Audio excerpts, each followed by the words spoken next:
उस समय ये समुद्र की सबसे बड़ी और जायंट क्रिएचर मानी जाती थी और समुद्र में इसका एक तरफा राज हुआ करता था। लगभग 20 फीट तक लंबी होती है।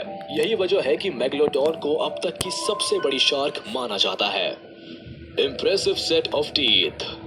अब जिस क्रिएचर के शरीर का साइज ही इतना विशाल हो, उसके बॉडी पार्ट्स कितने अमेजिंग और पावरफुल हो सकते हैं, इस बात का अंदाजा लगाया जा सकता है। अगर इसके जबड़े के बारे में बात करें तो ये लगभग 3 मीटर तक चौड़ा होता था, जिसमें कोई भी जीव आसानी से समा सकता था। वैज्ञानिक तो इसके दांतों के पैटर्न्स को देखकर हैरान है। इन्हें एक दिन में करीब 1500 किलो तक भोजन की जरूरत पड़ती थी।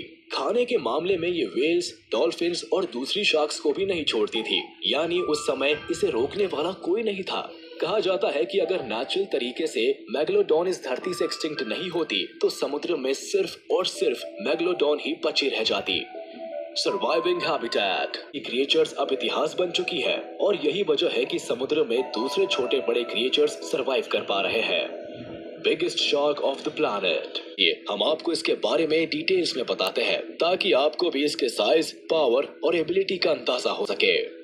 Meet the megalodon. स्पेशलिटी ये थी कि ये सामने से अटैक करने के बजाय साइड से अटैक करती थी। तो ज्यादातर फिश कोल्ड ब्लडेड होती है, लेकिन इस मामले में मेगलोडॉन अलग थी, क्योंकि अपनी स्विमिंग एबिलिटी और भारी शरीर के कारण ये बहुत ज्यादा हीट प्रोड्यूस करती थी। साथ ही आज के ग्रेट व्हाइट शार्क की तरह रेजिस्टेंस माना जाता है, लेकिन साइज के मामले में इसका दूसरा कोई मुकाबला नहीं था। एक्सपर्ट्स की माने तो ये जायंट क्रिएचर करीब 60 फीट तक लंबी हुआ करती थी, यानी आज पाई जाने वाली ग्रेट व्हाइट शार्क से करीब 4 गुना बड़ी।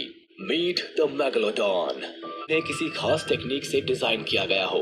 एक्सपर्ट्स की माने तो एक एडल्ट मेगलोडॉन के मुंह में 276 से भी ज्यादा दांत हुआ करते थे। Food habit. इस जायंट क्रिएचर्स की बॉडी और अटैकिंग पावर को देखकर ये तो पता चल ही जाता है कि ये उस दौर की सबसे बड़ी मरीन प्रेडेटर हुआ करती थी।